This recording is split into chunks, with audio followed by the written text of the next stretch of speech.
Welcome back to episode 8 of Say What's Real, guys. Got my man Warren in the building. Yeah, man. We're going to break down this Drake Rap Radar interview, bro. Yeah. I was so excited when it came out because I couldn't wait to hear what you say. I know. I thought as soon as I was on World Star, I saw you. I mean, I saw the interview. I clicked on and watched it. And I knew you were gonna be all over, bro. You know. Did you think? Emily's like, "You're really gonna watch 2 hours and 20 minutes of this?" I'm like, "Yeah, damn straight, I'm gonna watch 20." Oh my! You watched the entire thing? Yeah, from Did front you to watch finish. the whole thing? Mm-hmm. Okay. I mean, I watched clips. Drake's my boy, Most dude. of it, yeah. Yeah, I know. If it was any other rapper, I wouldn't have watched the full not. 2-hour interview. Yeah. But I felt like Drake kept me entertained from start to finish. So let's tell the audience a little bit about, for those who don't know, how you feel about Drake. For me, I know a lot of people don't agree, but Drake is... A lot of people do, though. But a lot of people do, you're right. To me, Drake is just the best artist of our generation, man. And I wholeheartedly believe that. And something in the interview that was right, from 2010 till now, he took over this era, this decade. That was his decade, dude. This was Drake's decade. I can agree with that. And I'm not saying that people like Kendrick and Cole aren't good rappers. Like, they are amazing rappers, course, great yeah. lyricists. But to me, Drake just hits every... Like, he's good at singing, good at this. Well, the charts speak for themselves. Yeah. Billboard. When you watched the interview, so for me, I took notes, obviously, because I wanted to break this down with you. Yeah. One of the key takeaways I got from this actually was so one of the notes I wrote down actually was first time in his whole career he's felt like his life has belonged to him, which I thought that was super important. Yeah. Because he's probably so famous that it's to the point where like other people handle stuff for him. Oh yeah. Like his PR team is. Yeah. Very extremely busy. I mean, I couldn't imagine, what his schedule would look like. It's probably mad busy. Just crazy. So fly in and all that stuff. Right. It does seem like, from the interview that, like you said, he seems sort of comfortable, and I think maybe his age, maybe him being, how old is he? I think he said 30. I think he's like 30. Yeah. 33. Mm-hmm. Yeah, I think maybe him being 33 now, out of his 20s. He's sort of just grown into, just a comfort zone. Yeah, and I'm glad that he feels like that now. Yeah. I'm glad it's back in his control now. Right. One of the interviewers actually calls him Artist of the Decade, which I agree with that. Artist of the 2010s. Mm-hmm. Like, I agree with that. Yeah. He definitely has sold the most records out of all the rappers. Right. Probably made the most money. Right. It was a crazy amount of weeks he was on the charts. Mm-hmm. Like Drake even said he watched a video that one of his friends had showed him, where like you could see rappers taking over each other's spot, but Drake just stayed there. Yeah. And that must be hella weird to watch, dude. Yeah. If you're Drake, like that's hella weird to watch. It's a hell of an accomplishment, though. I think that Just to see you get that big, that's crazy, dude. Yeah. Another thing that I thought was super funny that I took away from it was that he has a toilet that plays Pac. Do you believe that, bro? I believe that, absolutely. Like what? Like when you flush, it plays Pac? Or like you can just push a button and it plays Pac? I don't know, but it's bro, it's like I heard about his mansion out there in Toronto, and I heard it was just on some other... I bet he has way more stuff that we don't know about in that mansion. I'm sure. Yeah. Oh, I'm sure. I'm sure there's some dark corridors in there leading to some places, bro. There's like people chained up writing lyrics. Oh my God. Drake's probably, you watch this like, fuck you. Nah, I love you, Drake. So if you had a toilet that could play music, what are you doing? Celine Dion. For real? No. Celine Dion, bro. Probably if for the toilet. Yeah. God, I don't even know. I would want it to be something like where each person that goes into my bathroom, like I could control it. Yeah. And I control them. So like, let's say, for instance, my mom goes in there. I know my mom don't like rap, so I'm gonna play the most wildest shit I can. Oh God, what would like some Tekashi 6ix9ine shit, like some hella loud screaming. Oh my God. She's like, oh. That would be funny, bro. Your mom goes in there and starts playing Billy. Yeah. Jesus. That's my word. Jesus. That would be cool. I'm sure he has a lot of cool stuff, like a lot of crazy stuff, though. Like, I mean, I remember seeing the pictures of when his mansion was being built. It looked like the Bruce Wayne Manor. Mm-hmm. That's what it looked like. Yeah, bro. For real. Like, it was like the Drake Wayne Manor. Yeah, it's crazy. He actually states, and I'm super happy that he still talks like this, because he states one of his early goals was to be as big as Lil Wayne. Yeah. During like I guess the Lollipop era, which is like when Lil Wayne was like, remember that era? Lil Wayne was like huge, Yeah. and he credits Lil Wayne for having like great work ethic. Yeah. Which I think that kind of rubbed off on Drake. Yeah. Because you could tell Drake's work ethic is boom, boom, boom, out the door. Obviously. Yeah, you can see that. I mean, the dude he's super consistent. He's super consistent. Wouldn't you, I would say more consistent than, like, you mentioned those other guys, like you mentioned, like Kendrick Lamar and J. Cole, and they are great artists and great rappers. Yeah. But I don't think they're nearly as consistent as Drake when it comes to music. I could agree. No. I don't think that there's anybody that's What, they do like consistent. one album every 2 years or something like that? Yeah, that's... Yeah. Drake has like always got his hand in music, whether it be his own or features Or feature You know what I feature mean? game, he's crazy at that time. Like he's just nonstop. Like, where's Kendrick? I haven't heard Kendrick rapping. Like, what the crazy thing about the Lil Wayne thing is, like, have you ever thought about this? Just take a second to kind of like look back on this. At one point when Wayne was at his biggest, he had Tyga signed to him, Nicki signed to him, Drake signed to him. Like, those were like the big three under him. yeah, Like, can you just like that is beyond me, like how you end up with those three. How does one company or one label end up with all three of those? yeah. I mean, that's That's insane. that is insane. Yeah. Like, just to think, like, when it comes to work ethic. It sort of reminds me of like when Dr. Dre had like M, and then M found 50, and then 50 had like Game, Buck. You know what I mean? It's like they were taking over rap. Yeah. You know what I mean? Like, they completely, and that's what Wayne did. that was like a little taste of what was to come. Yeah, because that's exactly what Wayne did.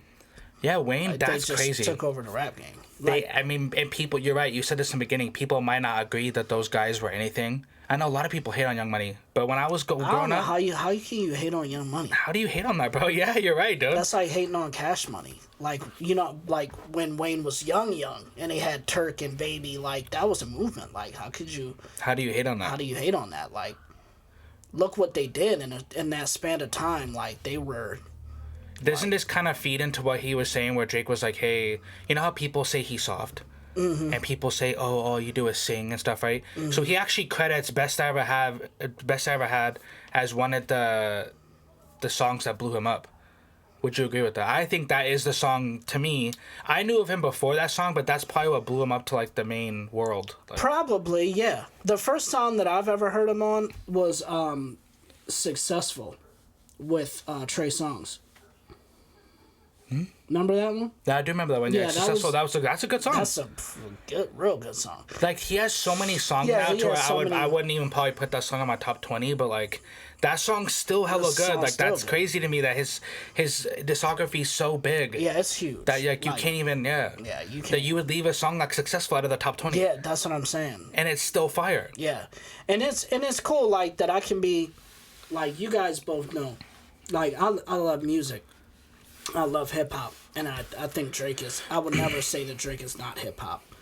And you guys know how I feel. Like, I may not be like one of the biggest Drake fans, as a rapper, from a rapper standpoint, but you can't deny, like, what he brings to the table. I'm just not a hater. Like, I don't see the point of like being one of those people, or being like trying to discredit what he's done. Like, I don't see how you can do that when he's done so much, like, for the culture, for the last, I would say, way more than 10 years. But yeah, let's say give him just 10. I would say 15.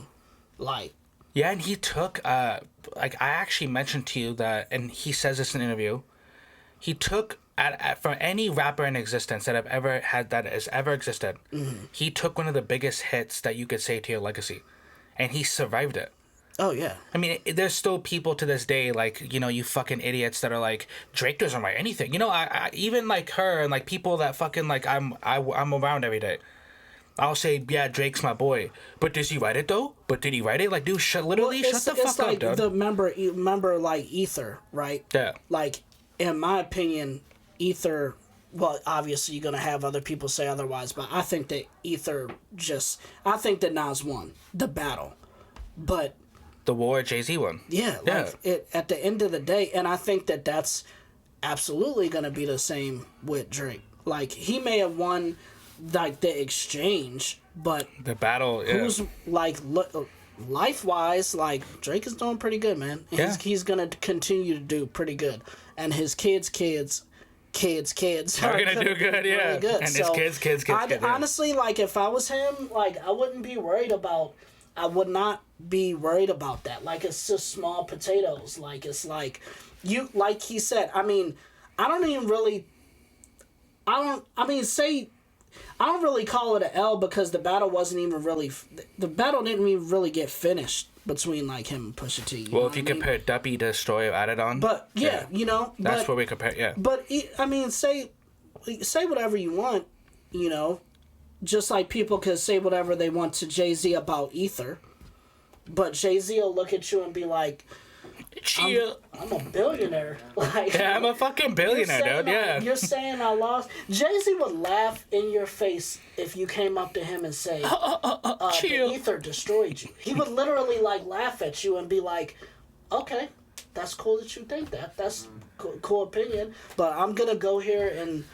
He's like, you hear this, Blue? I'm going to go sit in my vault of cash in my house, you know what I mean? And just... like, count bread. You know, like... That's probably what he does. Like, bro, real shit, he probably does that. That's what I would tell Drake, you know, if I was one of his... And I'm sure his buddies tell him as well, is, like, the insignificant stuff like that, like, he's doing something bigger, you know. Bigger than what it's at the moment, bigger than... That was a small moment of a big career. You know, he's still young. He's only 33 years old. That's young to me, yeah. That's very young. So he's got a long career. He's already done a lot. I'm sure he'll do way better things than he's already done. So I wouldn't even... In the space that he's in, you could tell he's not too, like fixated on it. You could tell when they asked him about it, he was like, whatever. But, you know... Well, it was cool that he, like, and I've heard this before, but, like, he mentions how him and Wayne met in Houston. Right. And he has connects in Houston and, you know, the Prince family and all that. So I thought that was pretty cool. Obviously, we know Jay Prince is a big part of, you know, I think he introducing the world to. He actually mentions how rappers like 50 Cent, not only 50 Cent, Kanye, they inspired him to do the whole rapping and singing. Mm-hmm. He actually mentions the song 21 Questions. Yeah. Which was at the time, like, 50 wasn't known for that. Yeah. So when 50 does that song, it's like, oh, okay. But no one called 50 soft for that, bro. Did they? Yeah, no. I don't remember that. I mean, think about, Candy Shop singing. Yeah. You know what I mean? Like, he had a lot of it's like Magic Stick. Like, he had a lot of stuff where he was singing, but so did Eminem, if you think about it. If you go back, yeah, like, you know, they Eminem did that has stuff a lot. That they did that stuff a lot. So I don't see what, you know what I mean. You could tell if he was inspired by it, and he may do it a little bit more like Marvin's Room, yeah, and stuff like that. But he's got good reception from it.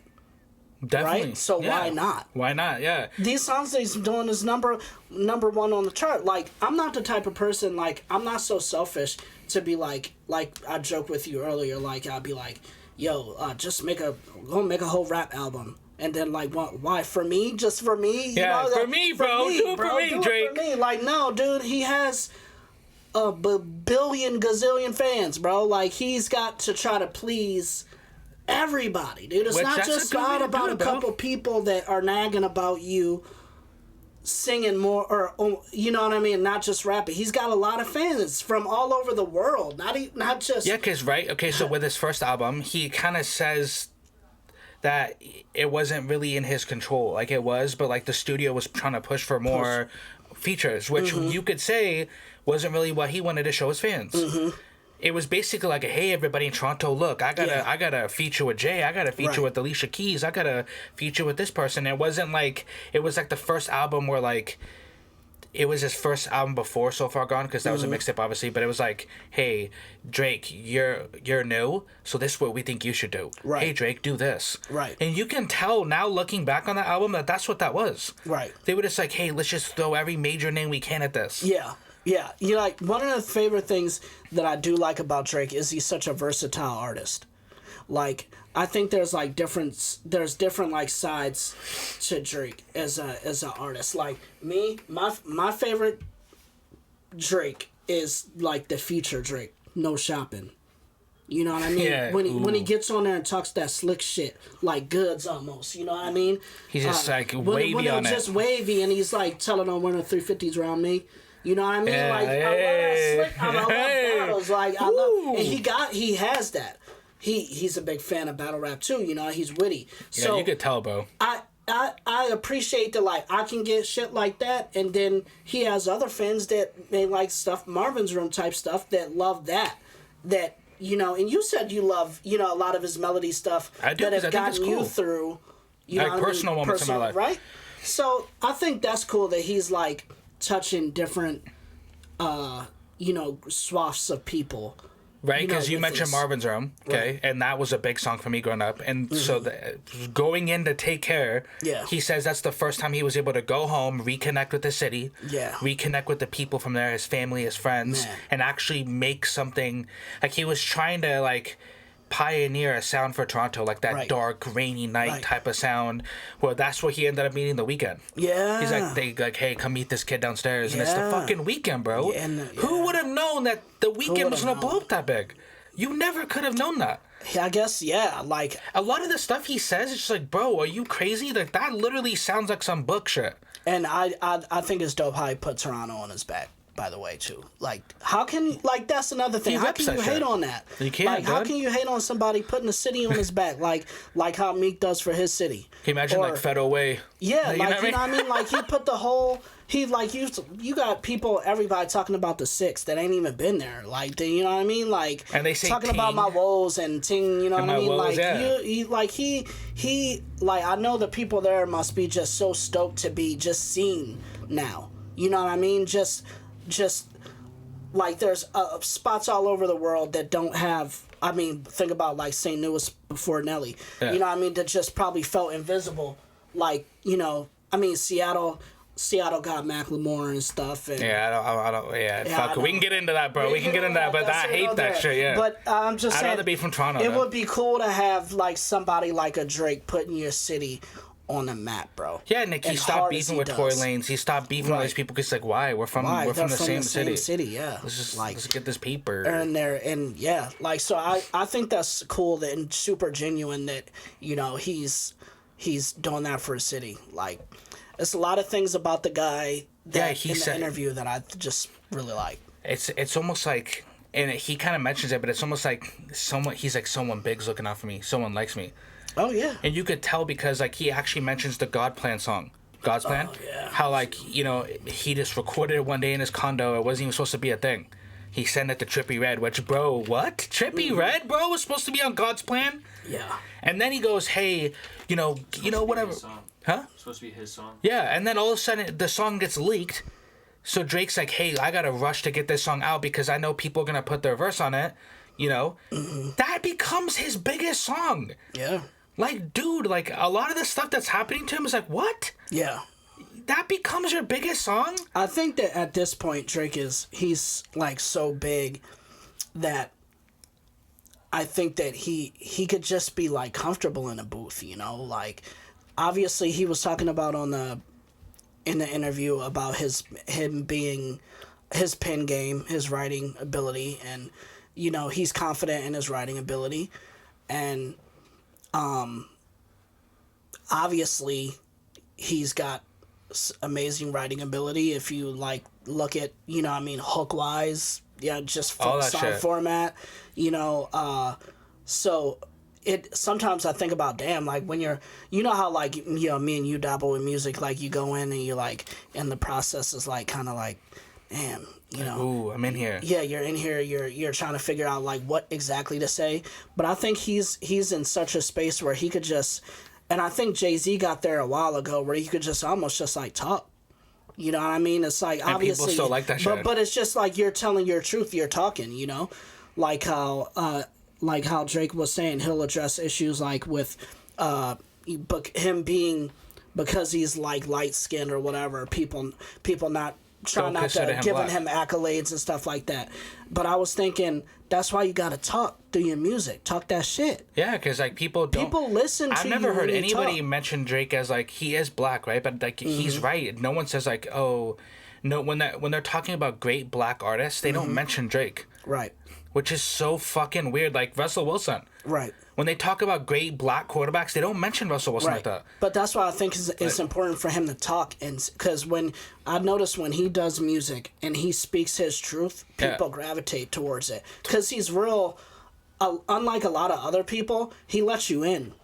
You know, and he lets you see that. He lets you see that stuff. Like a lot of artists are guarded and don't get personal. But I think when he gets personal and talks his truth like that, he gets it. People gravitate. I mean, I know from knowing you being such a Drake fan, like you'll always tell me like, yo, listen what he said, like this, you know. Yeah, because just like in the interview, he mentions how fans will give him shit for the cultural appropriation, like, oh, you're doing dance hall, oh, you're doing reggae, and like he literally said in there, like, hey, look, the people who are actually the dons of this culture, I'm solidified with them, and it doesn't give a shit what the hell you have to say. Yeah, is that what you're considering like speaking? Because like that to me is like, damn, bro, like literally shut up. Yeah, just like and then like in song format, the way he like you said, you know, sort of speaks wavy. I like when he like address that shit, like address that. Tell people, like, you know how back in the day Jay used to say that, or Jay used to say stuff about because you hear a lot of the stuff that the haters say or the haters say over the net. Yeah, a lot of it. Yeah, you know, of course. And I love when Drake. I love when he is responding. It's because it's almost like that like battle format that I love. It's like I don't in the interview they were talking about it, saying that I don't like the way they phrased it. They said it like the chip on the shoulder Drake. Yeah. I don't see it as that. I see it as speaking your truth. You know, like if that's how he feels and he doesn't feel that, you know, he's getting the accolades that he deserves because he's light skinned, I'm going to speak on it. I'm going to say it. For sure. I don't think it's a chip on the shoulder. I think it's a little thing called the truth. I was actually surprised that he named Nothing Was the Same as his favorite album. Were you surprised that he said that? No, me and Ben were just talking about that the other day. Like, I guess, like, to me, that's not my favorite Drake album, but it's a great Drake album, but, like, you put it as your third? Because I said me and Ben were literally just talking about this the other day, and I put it as third. Yeah, see, and like that's crazy. Like Drake says that's his best album, so I'm gonna go back and listen to it. Like, hey, you know, if Drake thinks that, what am I missing by listening to this? Because there's plenty of like, have you ever listened to all his albums like that, or like not all of them? Okay, so then it'd be, you know, to me, I thought Take Care. I know I've heard a lot of Take Care. I thought Take Care or not Scorpion. Take Care or Nothing Was the Same are like probably like top 3 for me. Mm-hmm. So I would probably like go between those 3. Mm-hmm. But like, yeah, that's crazy. He thinks that, dude. Like that's cool. Like I'm gonna have to go back and listen to that to figure out what he's talking about. Yeah. Well, he may. You know, you never know. It could be like he may have had the best time recording that.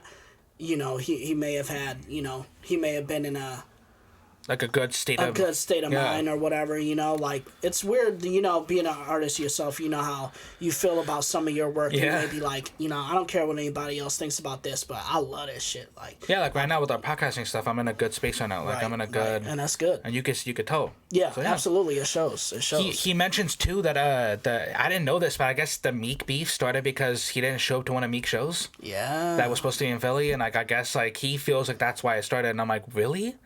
That is kind of shows you that, like, sorry, miscommunication, whatever, small potato stuff. So Meek was like, hey, fuck it, I'm about to just try to like ruin this guy's career over not showing up to a show. I mean, I get it, because Drake's kind of notorious for that. Like, I've heard like, you know, through the grapevine that, you know, for the Future music video, he didn't show up for that one. Like, he was like, well, this last second tell you no, and it's like, I get why you're mad, because he's the biggest artist of the decade. So you'd want him to show up to your shoot. Of course. So when he was making back-to-back, You know, I thought it was funny that you're talking about competitiveness and battling, because like Serena Williams was with them at the time, Right. And she was talking about like, hey, this beat you're about to play, no, you need to finish this. Like, I'm so happy that somebody like that was around him. Yeah, like, you need to finish it. You and know, like he did, yeah, bro. Like, that's like, imagine if she wasn't there and what we could have got. Yeah. Versus what we got. Like, that's crazy to think about. Yeah, I look back at like Meek, and I know he looks back at that situation in the mind state that he's in right now, and he's probably just disappointed in the way he was moving, and you know, like you said, just from somebody not showing up at a show, and now you just doing this. that, and trying to, you know what I mean? He won't like if somebody did that to him. You know what I mean? A friend, somebody you thought he was your friend. And well, imagine you didn't show up to a podcast episode. Right. Hypothetical, guys, because Warren's my guy. But, like, let's say vice versa. You didn't, I didn't. And then we just go online, like, you know what? Yeah. Andrew drinks beer. Like, right, you know, like, it's like, what the fuck, like, bro? Yeah, I can assume, like, Drake was like, what is going on, bro? He kind of did say that. He's like, what the fuck's going on, dude? But, yeah, I'm happy that they mended whatever they got. Yeah, that was kind of so unnecessary. They make music wise, like they make cool music together. Like I mean, we didn't need that. Like, that's not. Yeah, needed. that was, nobody asked for that. That was like. And so think about now how Meek big is doing this this thing with justice reform. Yeah, you which know is what I mean? crazy. And good, he dude. just stay in that lane and do what you do. And we'll you do know, that and then you know you got Drake doing what he does. So it's. And you got to think about this for a second. I think what Meek did was worse than what Pusha did, right? But Drake forgave Meek. Like, they're on, like, good terms now. Mm-hmm. Drake literally said in the interview, I'm not ever planning on mending bridges with Push. Yeah. I'm not ever going to be cool with him. Like, I feel like he did... You think what he did was worse? I thought what Meek... Because think about it. Having a son is personal. It is, but what Meek did kind of, like... You can kind of say it tarnished Drake's legacy a little bit. Because now... people, like, you know, all the idiots, he doesn't write his music, but does Drake, right? You know what I mean? Yeah. But the Pusha thing, it's like, hey, he did mention him saying you're a deadbeat dad and you're hiding your son, right? And he mentioned 40 and all that stuff, but, like, that doesn't tarnish Drake's legacy to me. No, it doesn't. I mean, okay, you lost, you took an L. Like, no, of course not. I thought Duppy was better than Story of Adidon. I thought so, personally. Mm-hmm. And even Drake said that, like, hey, the bars weren't better than mine. Mm-hmm. You just had a better chess move. You had a better angle. Which in battling, it like...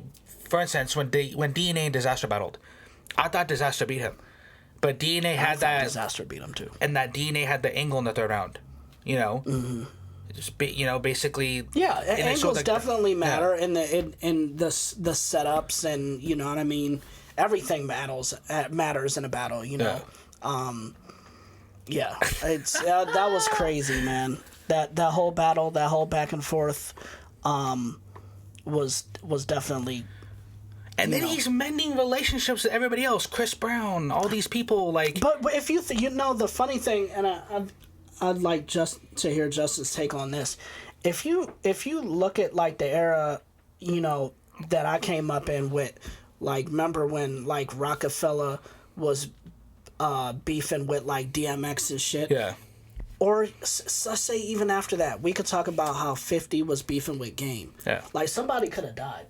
Like, for real, really easy. Yeah. Probably not them two, but an entourage person. For sure. For sure. He said that too. People were getting shot at in real life, broad daylight. Yeah. Like, the back and forth that he had with Pusha was all lyrics. And it wasn't like Game was, like, saying he was gonna fucking kill 50 in music. I'm gonna run up on you, and when I see you, we're gonna hurt you. Yeah. We're gonna hurt you. But so that to me, like, in beef, like, music beef has got, like, I mean, obviously, you know, Tupac and Biggie, like, shit has got wild. Happened. Yeah, because I never saw this beef in that light. I always saw this beef as, like, these guys, these guys are mine, like, are playing chess and trying. But it could have. It's weird because it could have, like. I mean, I wouldn't wanted that at all. No, nobody would. But I guess I could see that coming if it progressed. Well, Jake, if you're ever watching this, bro, I'm a huge fan. I fucking think you're like, I hold you in really high esteem. Of course. And I'm glad that you liked the interview, because to me, I'm glad that you were able to watch it from an unbiased view. Yeah. And you're not really the biggest Drake fan. I'm glad you watched it and you could see. Yeah, and that was a great interview. It was a great interview. In the future, we're gonna look back on this. It's gonna be one of the most important interviews, like in I think rap. so. It will be. It will be looked at as like, oh shit, because people that big usually don't do interviews like that. Nah. And if they do, it's like some dick sucking questions, like, oh hey Eminem, like you know what I mean? Like you don't ask real fucking questions, and this was a real fucking question interview. Got down like, you know what I mean? Man. He got down to it. All right, guys, if you're just okay, no, not tuning in. I don't know why, but remember when like I'm like a little. Yeah, you better not be. Yeah, so thank you guys for watching episode 8 of Say What's Real. It's been a blast. If you guys haven't already, look at the review of Skywalker, the spoiler review, part 1, because me and him are doing part 2. And do you have anything to say before we go? Nah, man. Thank you for everybody that's been supporting, man. We appreciate you guys. You know, we get comments all the time. Somebody will just send us a message and, you know, let us know, like, hey, like, we like what you're doing. Keep doing what you're doing, and that stuff matters. So it does matter. It keeps me driving. We just appreciate you guys, man. Yeah, for real. The viewers, they're what matters. Until next time, guys. Peace.